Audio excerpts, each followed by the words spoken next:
Evandro José Flores. O senhor afirmou ser o único que tem formação universitária. O que vem a ser essa educação universitária no seu entendimento? Bem, na verdade, eu condensei a coisa demais. É claro que eu não sou a única pessoa que tem formação universitária no Brasil. Eu estou dizendo que das pessoas que eu conheci no meio jornalístico universitário, o único que eu vi que tinha formação universitária, vamos dizer, dentro da minha faixa de idade, foi eu mesmo. Né? E nas faixas de idade subsequentes. Mas é claro que existem muitas pessoas que têm formação universitária. Né? O doutor Arnildo Stein é um, o do Miguel Real era outro. Né? O Paulo Mercadante era outro. E muitas pessoas tinham formação universitária. Antigamente era normal isso. Antigamente, mesmo o sujeito que não tinha estudado numa universidade adquiria a formação universitária através das suas leituras. Era o normal. O que significa essa formação? Significa você ter lido as mesmas coisas que os demais elementos da intelectualidade superior leram. Você está informado do que eles sabem e, portanto, você pode conversar com eles. Não é isso? Se você quer um exemplo característico, por exemplo, a amizade entre o Otto Maria Carpo e o Franklin de Oliveira. O Franklin de Oliveira jamais chegou a ter, e eu acho que ele, se é que eu me lembro, ele não tinha nenhuma formação escolar específica. Talvez tivesse um diploma de direito, que é a mesma coisa que nada. Né? Mas é, obviamente, um homem de formação acadêmica muito elevada, capacitado a discutir qualquer assunto com o Otto Maria Carpo, porque os livros que o Carpo tinha lido, ele tinha lido também. Tá certo? Procurem, tem um livro, ele escreveu pouco relativamente. Né? Inclusive o último livro dele foi um livro sobre a Semana de Arte Moderna, de 22, Descendo o Cacete. E o livro está muito mal editado, no fim das contas, mas ele tem livros importantes. Tem um livro dele, uma coletânea de ensaios críticos, chamada Fantasia Exata. Se puderem, não deixem de ler esse livro. Você vê o que é um grande crítico literário. É um homem de uma cultura imensa, cultura literária, histórica, artística, política, científica, etc, etc. Um homem que dá para conversar sobre qualquer assunto. Né? Eu conheci, no Brasil, o homem mais culto que eu conheci foi o Daniel Brilhante de Brito. Daniel Brilhante de Brito era apenas um tradutor, que era um tradutor de 16 idiomas, um treco assim, e que você conversando com ele, você mencionava qualquer poeta de qualquer língua, ele recitava 10 versos do cara na língua originária e assim por diante. Né? Foi o homem mais culto que eu conheci, em pessoa, foi o homem mais culto que eu conheci no Brasil. Antigamente havia muitos desses tipos, gente. Era normal ser assim. Né? Você pega os livros de crítica literária. Por exemplo, eu mencionei o Oswaldino Marx. Saiu uma coletânea de ensaios dele pela livraria Civilização Brasileira. Mas você vê o nível do camarada. Depois você pega o Augusto Maier, poeta e crítico gaúcho. Todos esses estão no nível do Carpo. Dava para eles conversar com o Carpo, pô. Né? Na geração seguinte você já não tem mais essas pessoas. Simplesmente não tem. Por quê? Porque as pessoas não sentem falta disso. E por que elas não sentem falta? Porque no ambiente universitário em que elas estão, ninguém exige isso. Não se espera que o sujeito saiba isso. Se espera que saiba aquilo que é do interesse do departamento. Então você vai ser julgado pelos seus pares, que tem mais ou menos o mesmo nível de cultura que você. E não vai passar disso. Então essa coisa toda chama currículo Lattes, isso é uma palhaçada, gente. Currículo Lattes é assim, um monte de referências feitas por imbecis para imbecis, não é mais nada. Eles não sabem o que é um homem de cultura. Eles realmente simplesmente não sabem. Né? Quando você vê o que os caras escrevem a meu respeito, eu digo, é claro que eles não estão entendendo coisa nenhuma do que eu estou fazendo. Quando o sujeito diz, o Olavo não é, como é que se diz? Não é bem quisto nos meios acadêmicos. Eu digo, o que é meio acadêmico para você? São aqueles menininhos do seu departamento. Ou outros similares de outro departamento igual. Não são grandes figuras. Aqui outro dia estava a Mariana fazendo aqui a lista da referência. Eu sou o autor brasileiro que mais tem referências de autores acadêmicos de primeira ordem no mundo. Ninguém tem isso no Brasil. Você acha que Vladimir Safatli tem? Você acha que Marlene Chauí tem? Você acha que o Cagade tem? Você acha que todos esses metidinhos têm? Claro que não. Eu tenho lá mais uma centena de referências no Brasil, no mundo, de gente de altíssimo nível acadêmico. Mas eles não sabem o que é isso. Em primeiro lugar, Quer dizer, os autores importantes do exterior, eles não conhecem. Por exemplo, o Vladimir Tismaniano. O Vladimir Tismaniano é um cara que tudo quanto é autor que está discutindo a história moderna, todos eles citam o Vladimir Tismaniano. Todos eles sabem quem é, portanto é um cara que está nesse nível. No Brasil os caras ficaram sabendo porque, por influência minha, saiu um livro no Brasil. Senão eles nunca teriam ouvido falar. E assim por dentro, vai lá esse negócio da poneurologia que ele estava falando. Hoje estava vendo o programa do Daniel, né? Faz comentário político, diário excelente, né? Daniel Guedes, como é? Esqueci o sobrenome. Daniel Lopes, é isso aí. Estava lá falando da poneurologia. A poneurologia está lá por minha causa. O catálogo inteiro da realização fui eu que fiz, gente. Tirando o que era os livros de ginástica, essas coisas todas, fui eu que fiz. Quer dizer, eu fui diretor editorial daquela coisa, não recebi um tostão por isso até hoje. Não recebi um muito obrigado. Porque isto é o Brasil. O Brasil é isso, é uma terra de vigarista. Tá certo? Então, eu entreguei tudo isso pronto. Falei, autores que o sujeito dono daquilo, em 20 vidas, ele não chegaria a conhecer, quanto mais a ler. Não é isso? Mas depois faz o sucesso que isso ganha dinheiro. Não estou reclamando, não preciso do dinheiro, não. Também não preciso do obrigado, é óbvio. Não sou eu que precisa disso, quem precisa disso é ele. Para ser um homem de verdade. Senão não vai chegar a ser nunca. Né? Porque qualquer coisa que eu tenha aprendido com qualquer um, eu digo obrigado. E sinto uma dívida com o cara. Se você pega o Schwon fez cachorrada comigo assim, cachorrada feia. Né? E eu, como achei que eu tinha uma dívida intelectual com ele, tinha aprendido coisa com ele, né? Não quer dizer que eu aceito tudo, mas eu achei que ficava feio, né? Eu me vingar do cara literariamente, escrever contra ele. Não, eu falo 2, 3 coisinhas, acabou. Né? Mas no Brasil a pessoa não tem mais esse sentido de honra, que em outras épocas era normal. Você está entendendo? Você vê, por exemplo, você pega a história do Carpo. Né? O Carpo e o Jorge Amar chegaram a trocar sopapo. Quando que eles escreveram uma linha um contra o outro? Nunca. Então eu não vou usar o meu instrumento literário para me vingar de um cara só porque eu o detesto. Sei lá o que ele fez, mexeu com a minha mulher, pisou no meu pé, né? Sei lá, roubou minha cueca, qualquer coisa assim. Entendeu? Não vai se rebaixar esse ponto. Então, leiam os críticos literários dos anos 40, 50, 60, vocês vão entender o que é a formação universitária, porra. Né? Você lê, sei lá, o Sérgio Milliet. O Sérgio Milliet é um cara que morava num quarto de pensão, ele tinha o terno do corpo e mais um. Isso era total, os bens do Sérgio Milliet eram isso. Lê os artigos dele, você vai ver o nível do cara. Lê o Álvaro Lins. Né? Esses dois eram caras da esquerda, aliás. Né? Mas naquele tempo, ser de esquerda não era ser idiota como hoje. Não era mesmo. Né? Então, por que eu estou falando desses críticos literários? Porque a formação literária é a essência da educação.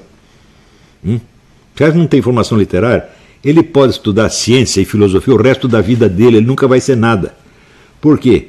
É a literatura que dá para você o senso, vamos dizer, da significação múltipla das palavras. A significação e a intenção que muda conforme a situação, conforme a entonação, conforme o lugar, conforme a hora. Tá certo? E aí que você pega o senso, vamos dizer, infinita maleabilidade da linguagem. Você não pode adquirir isso lendo livros de ciência, porque na ciência é o contrário. Na ciência as palavras têm significados fixos, uniformes. Né? Então você, lendo o livro de ciência, nunca vai aprender a ler. Você pode saber aquela ciência, mas você vai continuar analfabeto como antes. Esse é o problema dos... Sabe, quando eu vou discutir com o pessoal, diz, eu sou professor de física no raio que eu parta. Estão todos assim. Não falha um. Não, para dizer falha, tem alguns que falam, são meus alunos. Né? Eles entenderam o que é ler. Né? Por exemplo, você pode discutir com o Rafael de Paula. Não é isso? Então, tem outros também. Então, agora, se o cara, sei lá, saiu do ginásio e começou a ler livro de física e não parou mais, pronto, acabou. Você nunca vai aprender. Então, primeiro você tem que aprender a linguagem em geral e depois a linguagem específica da sua ciência. Por quê? Porque na sua ciência o que importa não é a linguagem. são os referentes. E esses referentes têm uma ligação fixa com as palavras. Uma palavra significa sempre a mesma coisa, vista sob o mesmo aspecto. Portanto, não tem riqueza vocabular nenhuma. O objetivo das ciências naturais não é aprimorar a sua linguagem e, portanto, a sua percepção da vida em geral. É aprimorar a percepção especializada de determinados objetos já previamente recortados para aquela ciência. Tá certo? Que por isso podem ser designados por palavras com significados estáveis, permanentes e uniformes. Portanto, livros de ciência não ensinam ninguém a ler. Não deveria ser preciso explicar isso, né? Então, a coisa começa com a literatura, sem dúvida. Se você pensar bem, a classe superior inglesa, né, que administrou o mundo, os administradores coloniais ingleses, qual era a base da educação deles? Grego e latim. Todos eles sabiam um monte de coisa de Homero, de Virgílio, de cor, todos eles. Daí eles iam estudar outra coisa. Daí estudar geografia, estudar física, etc, etc. Então, é isso, a base da educação é isto. Se você puder adquirir uma formação literária clássica com línguas antigas, é melhor para você. Essas línguas têm uma riqueza que, para hoje em dia, chega a ser inimaginável. Essa língua tem uma espécie de um poder mágico. Né? E se der para você poder aprender uma outra língua antiga, por exemplo, eu estudei um pouco do árabe clássico, né? O que eu ganhei ali, não há dinheiro que pague, porra. Porque você veja,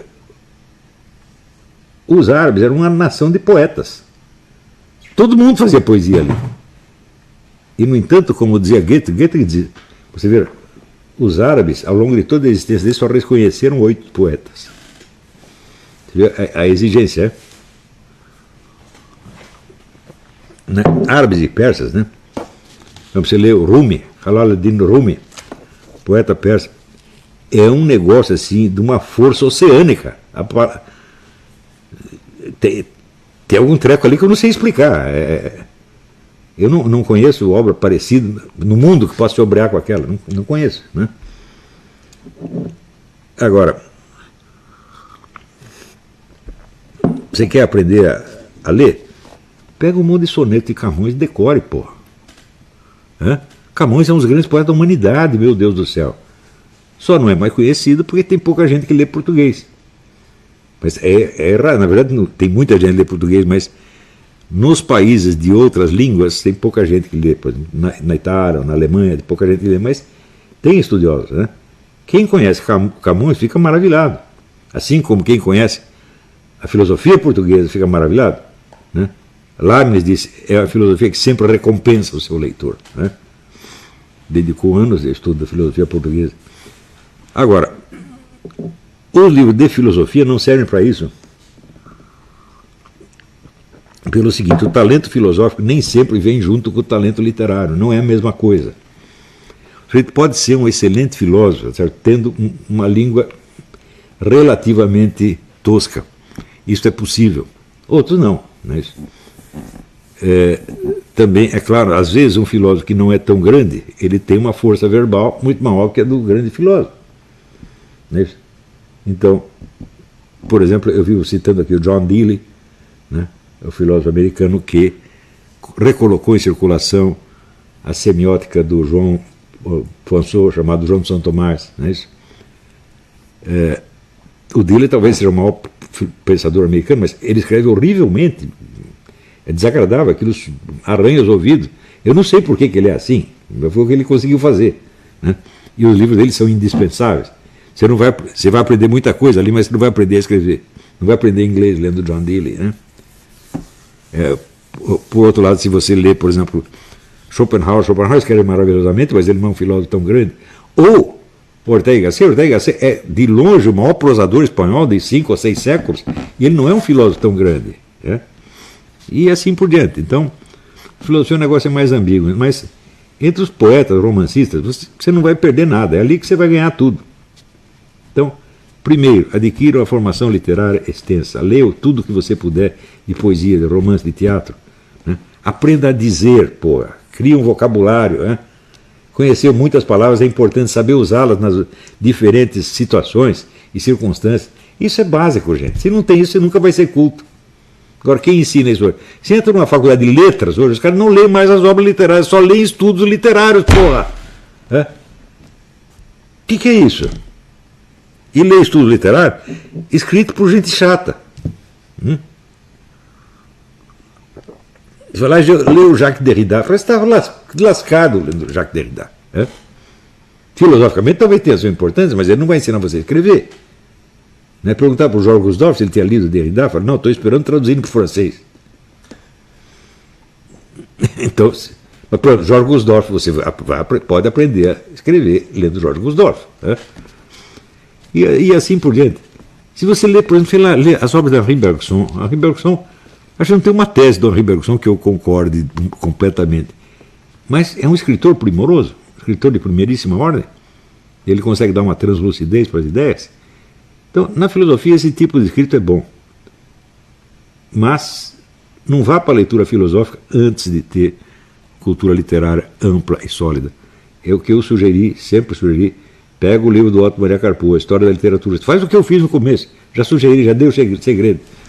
Eu li isso aí, eu tinha 17, 18 anos. O que eu fui marcando todos os escritores importantes. Se o Otto Maria Carpo falava de um cara mais de uma página, eu marcava o nome dele. E os livrinhos dele. E fui fazendo a lista de todos os livros que eu ia ler pelo resto da minha vida. Estou lendo até hoje, não acabei até agora. Isso aí o que é? Tem algum curso de letras que vale a isso? Mas está brincando comigo? Mas eu sou professor de letras. Vai lamber sabão, rapaz. Você não conhece literatura? Conhecer literatura é como o Bruno. Qualquer poeta que você dava para ele recitava os caras, sabia tudo de cor. O Bruno tinha uma formação acadêmica, esses caras não têm. Você está brincando? Você acha que assim é porque você tem lá o currículo Lattes, porque meia dúzia de outros idiotas de outra faculdade leram o seu trabalho, você chegou lá, prometeu um dinheiro pro cara, ou sei lá, né? Escreve para mim que eu paro de comer a sua mulher. É assim, porra. É um ambiente corrupto. Né? Então não leve essa coisa a sério, tá bom? Bom, acho que por hoje já foi demais.